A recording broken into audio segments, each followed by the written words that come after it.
अस्सलाम वालेकुम। मेरा नाम है एहसन और आप देख रहे हैं मेरा YouTube channel horror stories by Ahsan. तो क्या हाल चाल है आप सबका। उम्मीद करता हूँ आप सब खैरियत से होंगे, जहाँ भी होंगे खुश होंगे। वीडियो शुरू होने से पहले बताता चलूँ, अभी भी बहुत से लोग चैनल सब्सक्राइब किए बगैर ही वीडियो देखकर चले जाते हैं। तो यार, सब्सक्राइब करना ना भूलिएगा, क्योंकि बहुत मेहनत लगती है इस वीडियो पे।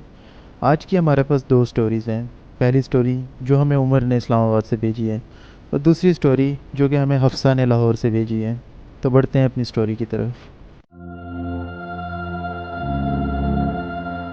अस्सलाम वालेकुम एहसन भाई, मेरा नाम उमर है। मैं इस्लामाबाद से ताल्लुक़ रखता हूँ। ये बात है जब कोविड नया नया ख़त्म हुआ था, चीज़ें मामूल पर आने लगी थी और बहुत से लोग आइसोलेट थे, तो मिलना जुलना भी काफ़ी टाइम से नहीं था। एक दिन मेरे ऑफ़िस की दो कोलीग्स, जो कि दोनों लड़कियां थीं, वो मुझे कहती हैं कि हमने एक टूर ऑर्गेनाइज़ किया है, तो क्यों ना तुम हमारे साथ चलो। तो मैंने भी उनको ओके कर दिया। हम लोगों का टूर था इस्लामाबाद से नीलम वैली का। फ़र्स्ट डे तो हमारा सफ़र बड़ा अच्छा गुजरता है। बस में सारे लोग, कोई कपल्स, कुछ गर्ल्स बॉयज़ और कुछ फैमिलीज़ वगैरह, लेकिन कोई किसी को नहीं जानता था, ना हम किसी को जानते थे। तो पहला दिन जो हमारा था वो हम लोगों ने केरान में गुजारा। पहली रात तो अच्छी गुजर जाती है, सब कुछ नॉर्मल था। नेक्स्ट डे हम लोगों ने अपनी अगली डेस्टिनेशन के लिए निकलना था। सुबह हम लोग निकल पड़ते हैं, तो कुछ लोगों के साथ थोड़ी जान पहचान भी आहिस्ता आहिस्ता शुरू हो चुकी होती है। हम लोग आगे जाके जहाँ हमारा दूसरे दिन स्टे था, उस जगह का जो होटल था वो बड़ा ही कंजस्टेड था। उसमें कुछ ऐसा था कि जो हमारे साथ दो लड़कियाँ थीं, उनको दो लड़कियों के साथ एडजस्ट करवा दिया, और मुझे कोई तीन लड़कों के साथ एक कमरे में एडजस्ट करवा दिया। और वो कमरा बहुत ही छोटा था। दो मैट्रेस दिए हमें और दो बेड दिए। तो जो बाकी तीन लड़के थे, दो ने दो बेड ले लिए, एक ने मैट्रेस, और मुझे भी एक मैट्रेस मिल गया। मेरा मैट्रेस जो था वो बाथरूम के साथ ज़रा था।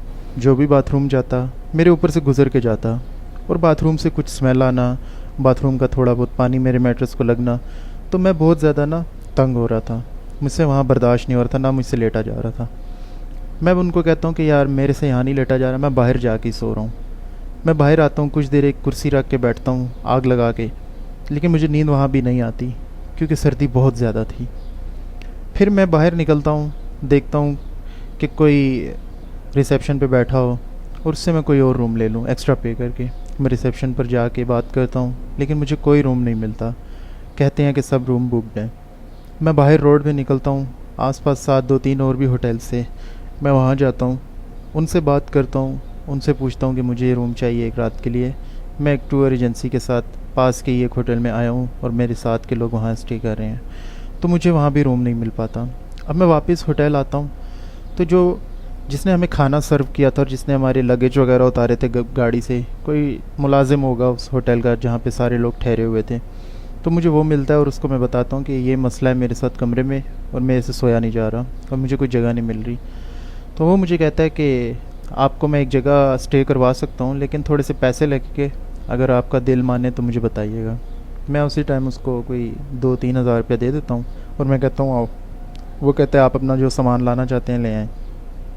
मैं रूम में जाता हूँ, अपना बेसिक सामान, टॉवल, मोबाइल, चार्जर, ये चीज़ें उठाता हूँ और उसके साथ चल पड़ता हूँ। हम लोग बाहर निकलते हैं और पैदल चलना शुरू कर देते हैं। अच्छा, हम लोग काफ़ी आगे आ जाते हैं। वो दो होटल भी हम क्रॉस कर देते हैं जहाँ मैं अकेला आया था पूछने के लिए कि मुझे रिहाइश मिल सकती है एक रात के लिए। अब मैं देखता हूँ काफ़ी आगे आ गया, हाफ़ किलोमीटर से भी आगे। मुझे पीछे सिर्फ अपनी दो हल्की हल्की लाइट्स नज़र आ रही थी होटल की, जहाँ पे सब लोग सो रहे थे। तो मैं बताता चलूँ, ये वो जगह थी जहाँ पे इंडिया पाकिस्तान की एलओसी है। और जो लोग जानते होंगे नीलम वैली को, तो उन्हें अच्छे तरीके से पता होगा कि वहाँ पे एक एलओसी है, बीच में एक थोड़ा सा दरिया गुजर रहा है, और दूसरी तरफ इंडिया है और इस साइड पे पाकिस्तान है। तो वो मुझे काफ़ी आगे लेकर आ गया, और एक ना छोटा सा एक कॉटेज बना हुआ था, 4 कमरों का। 2 कमरे नीचे थे, 2 कमरे ऊपर। मतलब ऐसे बताता चलूँ कि 10 सीढ़ियाँ लकड़ी की ऊपर चढ़ के पहले 2 रूम आते हैं आमने सामने, छोटी सी बीच में एक गैलरी, उसी के ऊपर बिल्कुल जैसा नीचे स्ट्रक्चर था वैसे ही उसके ऊपर 2 रूम का स्ट्रक्चर था। तो वो बंदा मुझे वहाँ पे वो रूम खोल कर देता है। वहाँ पे एक बेड लगा हुआ, कारपेट बिछा हुआ, एक अलमारी थी, एक सोफ़ा सेट था। तो मतलब एक ज़रा बड़ा खुला डुला कमरा ना।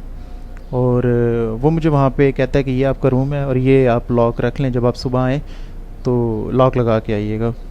तो मैं उसे कहता हूँ कि यार बात सुनो, सुबह मुझे टूर गाइड ने कहा है कि आपने 9:30 बजे ब्रेकफास्ट के लिए तैयार रहना है, क्योंकि 11 बजे हमने आगे निकलना है। तो ये ना हो मैं यहाँ पे सोया रहूँ, रात भी बहुत हो गई है, थकावट भी बहुत है, तो तुम मुझे 9:30 बजे आके उठा देना। वो कहता है ठीक है। अच्छा, वो ये कहकर चला जाता है और मैं उससे ना पासवर्ड पूछना भूल गया कि यहाँ पे कोई वाईफाई लगा हुआ है, क्योंकि हमारे पास तो वहाँ पे पाकिस्तान की जो लोकल सिम है वो नेटवर्क वहाँ काम नहीं करता, और हमारे पास एक ही एसकॉम की सिम थी जो चलती थी, वो भी टूर गाइड के पास थी, जिससे हम लोगों ने अपनी फैमिलीज़ को बताना था या रब्ता करना था। तो खैर वो चला गया, मैं रूम को बंद करके वहाँ बैठ जाता हूँ। मैं देखता हूँ कि रूम तो काफ़ी खुला डुला है और मैं सुकून से यहाँ सो सकता हूँ। मैं जैसे ही अपने रूम बेड पे बैठता हूँ, अब मुझे नींद नहीं आती। पहले तो मुझे बहुत नींद आ रही थी, अब मेरी नींद उड़ चुकी थी। तो मैं अपने मोबाइल पे गेम खेलने लगता हूँ, क्योंकि मेरे पास ना तो इंटरनेट था, ना ही मेरे पास कोई मोबाइल सर्विस थी। तो मैं अपने मोबाइल पे डाउनलोड गेम खेलने लगता हूँ। गेम खेलते खेलते मुझे ना हल्की हल्की ढोलक की आवाज़ आती है, जैसे कोई ढोलकी बजा रहा हो। अमूमन हम लोगों के आसपास नॉर्मल इन शहरों में जब शादी होती है तो एक ढोलक की आवाज़ आती है। ये आवाज़ थोड़ी सी उससे मुख्तलिफ थी, क्योंकि ढोलक के साथ साथ कुछ औरतों के गाने की आवाज़ आ रही थी, लेकिन वो बड़ी अजीब आवाज़ थी, समझ नहीं आ रहा था कि क्या लफ्ज़ गाए जा रहे हैं। मैं बड़ी कोशिश करता हूँ सुनने की, तो मुझे कुछ समझ नहीं आती किस ज़ुबान में क्या गा रहे हैं। फिर मैं सोचता हूँ कि हो सकता है यहाँ पहाड़ी इलाका है, यहाँ पे कितनी किस्म की ज़ुबानें बोली जाती होंगी, कोई होगा अपने मकामी अंदाज में, कल्चर में गा रहा होगा गाने। तो मैं बैठ जाता हूँ वापस और गेम खेलने लगता हूँ। अब मुझे ना एक बेल की आवाज़ आती है, जैसे कि आपने देखा होगा कि कुर्बानी पे जानवरों के गले में एक घंटी बांधी होती है, बैल के गले में या बकरे के गले में, तो वो पतली सी बारीक घंटी की टन टन टन आवाज़ें आने लगे। मैं क्या देखता हूँ कि आवाज़ मुझे किस साइड से आ रही है। मैं पहले हर तरफ से आवाज़ सुनने की कोशिश करता हूँ। तो मेरे उस कॉटेज के जो बैक साइड पे एक विंडो थी, जिससे पीछे जंगल नज़र आ रहा था। एक तो फ्रंट दरवाज़ा था ना जहाँ से मैं एंटर हुआ था, फ्रंट साइड पे कॉटेज के रोड थी, मेन रोड जहाँ से हम आए थे सीढ़ियाँ चढ़ के ऊपर। एक बैक साइड पे विंडो थी जिससे पीछे सिर्फ जंगल और पहाड़ नज़र आ रहा था। तो मैं बताता चलो, मेरी आई साइड वीक है और मैं लेंस पहनता हूँ, मैं ग्लासेस नहीं पहनता।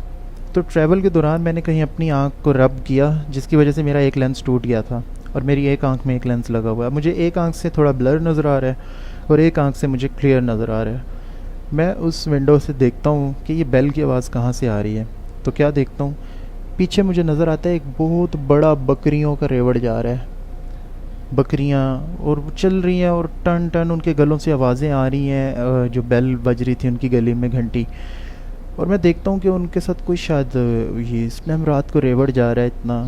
तो मैं सब देखता हूँ कि शायद इसका कोई मालिक वगैरह भी साथ हों, क्योंकि मैं ट्रैवल के दौरान सारे रास्ते देखता हूँ, ऐसे बहुत सारे बकरियों के हजूम अजड़ मुझे नज़र आते रहे रोड पे, जिनमें उनके मालिक भी साथ होते थे। तो मैं देखता हूँ रात के 12:30-1 हो रहे हैं, तो ये इस टाइम कहाँ पे ये बकरियाँ जा रही हैं और ये अजड़ इस टाइम किधर जा रहा है, इतना बड़ा हजूम बकरियों का। वो बड़ा अजीब क्रीपी सा ना एक समझ लें कि आप सीन था, कि मैं एक आंख से ब्लर देख रहा हूँ और एक आंख से क्लियर देख रहा हूँ।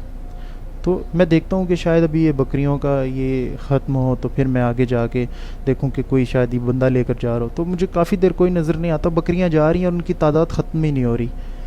तो वो जो ढोलकी की आवाज़ थी वो अब थोड़ी सी और ज़्यादा होने लगी।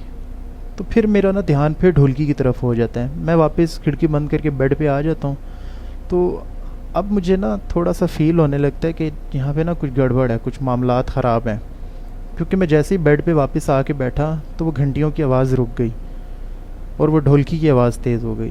क्योंकि अब मुझे ये लगा कि पहले मुझे ढोलकी की आवाज़ आई है और बकरियों की घंटी की आना शुरू हुई, तो बकरियों वाली जैसे ही आई ढोलकी बंद हो गई, अब फिर ढोलकी आना शुरू हुई और बकरियों की बंद हो गई। तो मैं थोड़ा सा डर गया ना, और वहाँ पे अचानक से मैं देखता हूँ कि मुझे ना एक बड़ी अजीब सी ना लोगों की बात करने की आवाज़ आई, बहुत जैसे अजीब ज़ुबान में कोई लोग बात कर रहे हों। तो मैं अब डर जाता हूँ। मैं उठाता हूँ ताला और अपनी जो चीज़ें वगैरह थी वो भी उठाता हूँ। ताला उठा के मैं उस दरवाज़े को लॉक करता हूँ और बाहर निकल आता हूँ। और मैं यही सोचता हूँ कि अब मैं वापस उसी होटल चला जाता हूँ, यहाँ अकेला रहना ठीक नहीं है और नींद तो वैसे भी नहीं आ रही। अब मैं दरवाज़े को ताला लगाकर वापस उसी होटल की तरफ रवां दवां हो जाता हूँ। रात का टाइम था, तकरीबन 1 से ऊपर टाइम हो चुका था। बिल्कुल अंधेरा था और सिर्फ एक तरफ से एलओसी का शोर था, वो जो इंडिया पाकिस्तान के बीच में जो एक दरिया रिवर से गुज़र रहा है ना, उसे एलओसी कहा जाता है। तो एक उसका शोर था, उसके पानी के चलने का। और एक साइड पे मुझे फिर वही बकरियों की आवाज़ आ रही थी जो कि ऊपर साइड जा रही थी। और अब मैं जब देखता हूँ उस साइड मुड़कर तो वहाँ पे कोई बकरी नहीं थी, कुछ नहीं था, और बड़ा अजीब सा रास्ता था, क्योंकि देखा जाए तो वो एक ट्रैक था ही नहीं, इंसान के चलने का भी नहीं था ना जानवर के चलने का था। तो वहाँ पे बड़ा ही मतलब कि एक इम्पॉसिबल सी बात थी कि ऐसी जगह पे बकरियों का इतना बड़ा हजूम जा रहा हो। मैं रोड पे चलना शुरू करता हूँ, थोड़ा सा मैं आगे जाके देखता हूँ तो मेरे सामने एक मुझे काला कुत्ता नज़र आता है। वो कुत्ता रोड के दरमियान में बैठा होता है और मुझे देख के खड़ा हो जाता है और मुझे घूरने लगता है। मैं थोड़ा और गौर से देखता हूँ क्योंकि मेरी एक आंख से मुझे ब्लर नज़र आ रहा था और एक से क्लियर नज़र आ रहा था। तो जब मैं थोड़ा फोकस करके क्लियर होके देखता हूँ तो वो एक नहीं 3 कुत्ते होते हैं और वहाँ पे खड़े मुझे देख रहे होते हैं। अब मेरे लिए थोड़ा मुश्किल था इनको क्रॉस करना, और वो मुझे बहुत ही अजीब तरीके से देख के गुर्राने लगे। मैं उनकी उस गुर्राने की आवाज़ सुनकर एकदम से डर जाता हूँ और मैं फ़ैसला करता हूँ कि मैं वापस बैक चला जाता हूँ उसी कॉटेज में, क्योंकि इनको क्रॉस करना बहुत ही ख़तरनाक काम था। उनकी आवाज़ भी कुत्तों जैसी आवाज़ नहीं थी, वो कुछ और ही आवाज़ थी। अब मैं वापस आता हूँ, कॉटेज को खोलता हूँ तो मुझे ऐसे हल्की सी आवाज़ आती है जैसे ना कोई इंसान बातें कर रहे हैं 2-3, और उनकी मुझे आवाज़ समझ नहीं आ रही थी। मैं देखता हूँ कि यार मैंने तो अपने रूम को लॉक लगा के आया था, तो ये कौन है जो बातें कर रहे हैं। मैं थोड़ा इधर उधर देखता हूँ, मुझे कुछ समझ नहीं आती।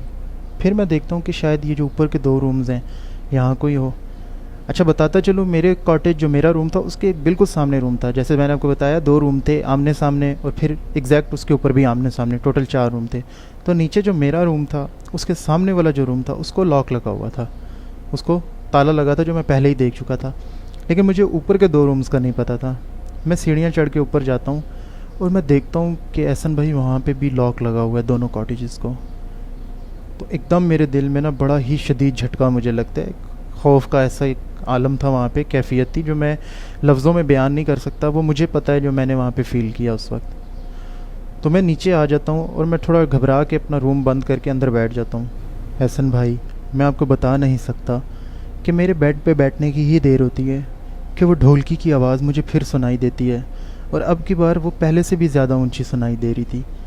बहुत सी औरतें कुछ गा रही थी, लेकिन अब ऊंचा सुनाई देने के बावजूद भी मुझे कुछ समझ नहीं आ रही थी कि कौन सी ज़ुबान में है। मुझे वो आवाज़ बाथरूम की तरफ से आती है। मैं उठकर बाथरूम का दरवाज़ा खोलता हूँ तो देखता हूँ अंदर मुझे एक गोल दायरा नज़र आता है, जो कि एक रोशनदान था। जो लोग पहले ज़माने में दीवार के अंदर एक बड़ा सा गोल दायरा बनवा के, कटवा के दीवार को रोशनदान बनाते थे, मुझे वो आवाज़ उसमें से आती है।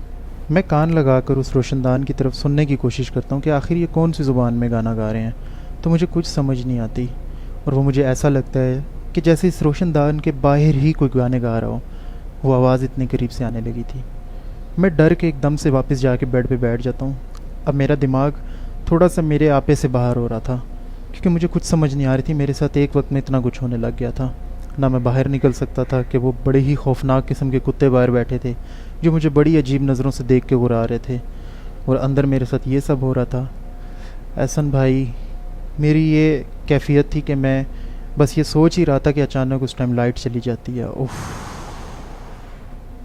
मेरी जो हालत हो रही थी वहाँ पे मैं बता नहीं सकता। सामने पड़ी अलमारी को मैं देखता था तो मुझे खौफ आ रहा था।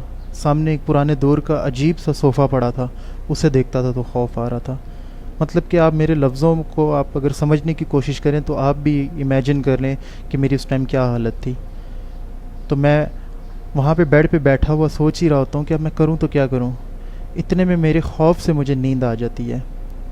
सुबह 9:30 बजे वो बंदा आके दरवाज़ा बजाता है। एहसन भाई, आप यकीन करें, मैं सोया तो बेड पे था, लेकिन जब मेरी अब आँख खुलती है तो मैं बाथरूम के बाहर कारपेट पे ज़मीन पे पड़ा हुआ था। मुझे नहीं पता मैं वहाँ कैसे पहुँचा हूँ, क्योंकि मुझे इतना याद है कि आखिरी टाइम मैं बेड पे था और मैं बेड पे ही सोया था। मैं उठ के दरवाज़ा खोलता हूँ और मैं उसके साथ सब कुछ लॉक करके अपने होटल चला जाता हूँ। वहाँ सारे जो हमारे क्रू के मेंबर्स थे वो सब पूछते हैं कि आप कहाँ थे, सुबह से आपको ढूंढ रहे थे। मेरा टूर गाइड मुझसे नाराज़ होता है कि आप बताए बगैर वहाँ पे चले गए। मुझे तो आर्मी वालों से पता चला कि वहाँ पे कोई बंदा ठहरा है, और जब उन्होंने मुझसे पूछा कि आपका बंदा है तो मैंने फिर जब नाम देखा तो मैंने बोला हाँ वो हमारा ही बंदा है, क्योंकि आर्मी वहाँ पे आके चेक करती रहती है, क्योंकि बहुत ही हसास एरिया है। सामने इंडिया और पाकिस्तान है, तो दोनों तरफ चेकिंग दिन में 24 घंटे चलती रहती है। तो टूर गाइड मुझसे शिकवा करता है कि तुम्हें मुझे बताना चाहिए था अगर तुम्हारे साथ कोई मसला था, मैं तुम्हारे लिए अरेंज कर देता या मैं तुम्हें अपना रूम दे देता, लेकिन तुम्हें ऐसे नहीं करना चाहिए था, तुम मेरी ज़िम्मेदारी हो, मेरे साथ यहाँ आए हो। तो मैं उनसे माजरत करता हूँ क्योंकि मेरी भी कुछ गलती थी, मुझे बता देना चाहिए था। तो इन सब बातों के बाद हम लोग इकट्ठे बैठते हैं और नाश्ता करने लगते हैं। मैं उस बंदे को ढूंढता हूँ जिसने रात को मुझे कमरा दिलवाया था। वो बंदा आता है, मैं उससे कहता हूँ, यार तुम मुझे कैसे कमरे में छोड़ आए थे, सारी रात मैं वहाँ सो नहीं सका, मैंने तो तुम्हें कहा था मुझे किसी होटल में छोड़ कर आओ या किसी अच्छी जगह पे, तो ये तुम मुझे कैसी जगह छोड़ कर आ गए थे। वो आगे से कहता है, भाई आपने सिर्फ इतना कहा था कि मैं यहाँ तंग हो रहा हूँ, मुझे सोने के लिए जगह चाहिए, और मैं जब आपको वहाँ लेकर गया और आपको मैंने जगह दिखाई तो आपने खुद कहा हाँ ठीक है, तो इसमें मेरी तो कोई गलती नहीं है। तो मैंने कहा फिर भी तुम्हें एक इतना तो ख्याल करना चाहिए था कि वहाँ पे जो मसले हैं उसके बावजूद मुझे वहाँ छोड़ आए हो। तो वो पूछता है कैसे मसले।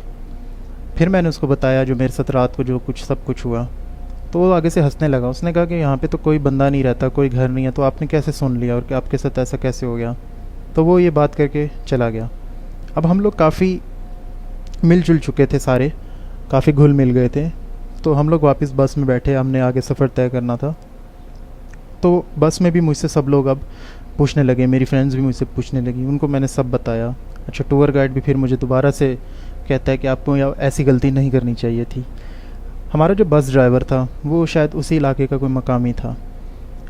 वो हमारी बातें सुन रहा था और उसने बातें सुनते सुनते मुझे जवाब दिया कि हमारे यहाँ के बुज़ुर्ग कहते हैं कि ऐसी जगहों पर जो ऐसी आवाज़ अगर आए, ढोल की बजना या कोई मतलब कि आपको लगे कि कहीं पे कोई सरमनी हो रही है, कोई तफरीह हो रही है, लेकिन वहाँ पे कोई बंदा ना हो, रात का ऐसा टाइम हो, तो हमारे बड़े कहते हैं कि ये जिन्नात की कोई सरमनी होती है या उनका कोई फंक्शन या उनकी कोई खुशी होती है जो वो सेलिब्रेट कर रहे होते हैं। तो आपकी किस्मत अच्छी थी कि वहाँ पे आप बच गए और आपने पढ़ाई इतनी की कि आपके काम आ गए, और पढ़ाई की वजह से शायद आपको नींद आ गई, अल्लाह ने आपको हिम्मत दी, लेकिन आपको इस तरह से अकेले नहीं जाना चाहिए था। तो हम लोगों ने फिर अपना आगे सफ़र तय किया, हम लोग अड़ंकेल गए, वहाँ पे वक्त गुजार के फिर हम लोग वापस आ गए इस्लामाबाद। फिर उसके बाद मेरे साथ कभी कोई वाक़या नहीं हुआ। ये मेरी ज़िंदगी का एक बहुत ख़ास वाक़या था, मैंने सोचा मैं आपको बता दूँ। तो बहुत शुक्रिया यार उमर, आपने अपनी स्टोरी शेयर की। उम्मीद करता हूँ हमारे व्यूवर्स को भी पसंद आई होगी। बढ़ते हैं अपनी दूसरी स्टोरी की तरफ। अस्सलाम वालेकुम, मेरा नाम है हफ्सा और मैं लाहौर से ताल्लुक़ रखती हूँ। मैं आपको जो आज एक स्टोरी सुनाने जा रही हूँ ये मेरे अपने घर की है।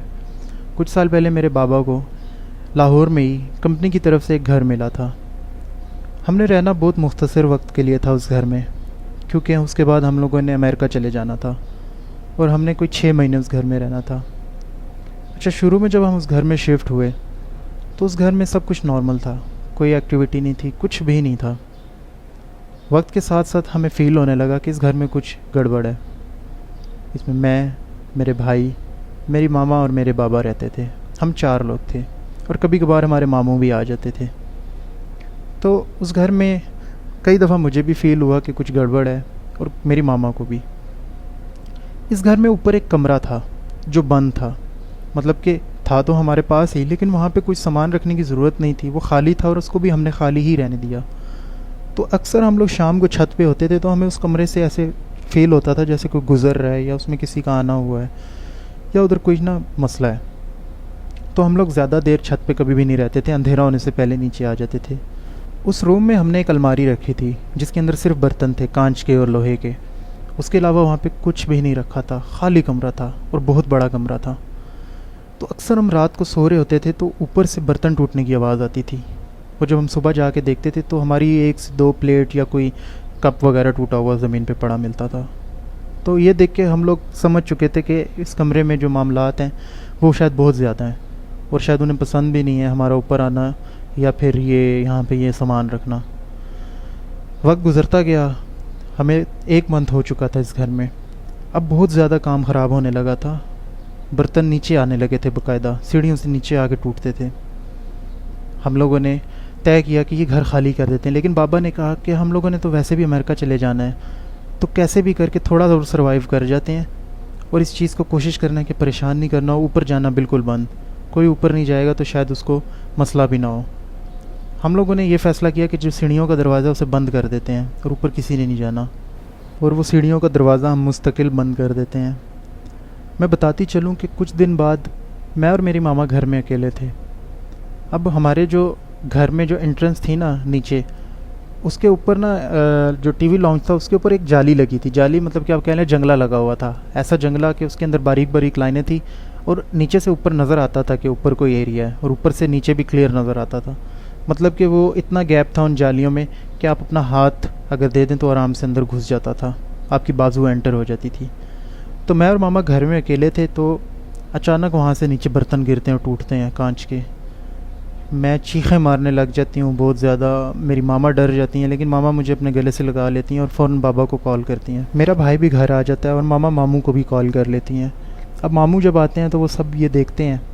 उसके बाद मामू फ़ैसला करते हैं कि मैं ऊपर जाता हूँ और देखता हूँ, पूछता हूँ कि कौन है, क्योंकि मेरे मामू थोड़े से पढ़ाई लिखाई और इन चीज़ों में बिलीव करने वाले थे। तो हमने उनसे कहा कि ठीक है, अगर आपको मुनासिब लगता है, लेकिन आप ख्याल से ज़रा जाइएगा और देखिएगा, ये दिन का टाइम है। मेरे मामू उस रूम में जाते हैं ऊपर और पूछते हैं कि कौन है और ये सब क्यों कर रहे हैं। तो एहसन भाई मैं क्या देखती हूँ, मामू डर से नीचे आ रहे हैं। सर्दियों के ये दिन थे और मामू पसीने से भरे हुए थे। मामू का मुंह जैसे खौफ के आलम में पानी से भीग चुका था। हम पूछते हैं क्या हुआ, खैरियत तो है, आपको कुछ कहा तो नहीं। मामू कहते हैं कि मैं ऊपर गया हूँ रूम में, मैंने 2 मिनट बात की है, पहले तो कोई जवाब नहीं आया। अचानक मैं देखता हूँ कि एक कोने में एक औरत खड़ी हुई है, बहुत ही बूढ़ी औरत, और उसके हाथ में एक छोटा सा बच्चा उठाया हुआ है, और वो बच्चा लग रहा था जैसे मर चुका हो। तो वो बड़ी ही खौफनाक आंखों से गुस्से से मुझे देख रही थी, जैसे हमने उसका बच्चा मार दिया हो। उफ़, ये देख के मैं वापस नीचे आ गया और मेरी हालत जो थी वो मैं बता नहीं सकता। तो हफ्सा कहती हैं कि मामू ने फ़ैसला किया कि आप लोग हमारे साथ कुछ दिन हमारे घर चलो, यहाँ पे रहना ठीक नहीं है। हम लोगों के सामान तो वैसे भी पैक हो चुके थे, जो हमने लेकर जाने थे, अमेरिका शिफ्ट होना था। तो हम मामू के साथ उनके घर चले जाते हैं। फिर कुछ दिन गुजरते हैं, हमें मोहल्ले वालों की कॉल आती है कि आप लोग अपने घर आएँ, आपका सामान सारा नज़र आ रहा है, आप अपने दरवाज़े तो बंद करें, और आपके घर से बर्तन पीटने की आवाज़ें आ रही हैं।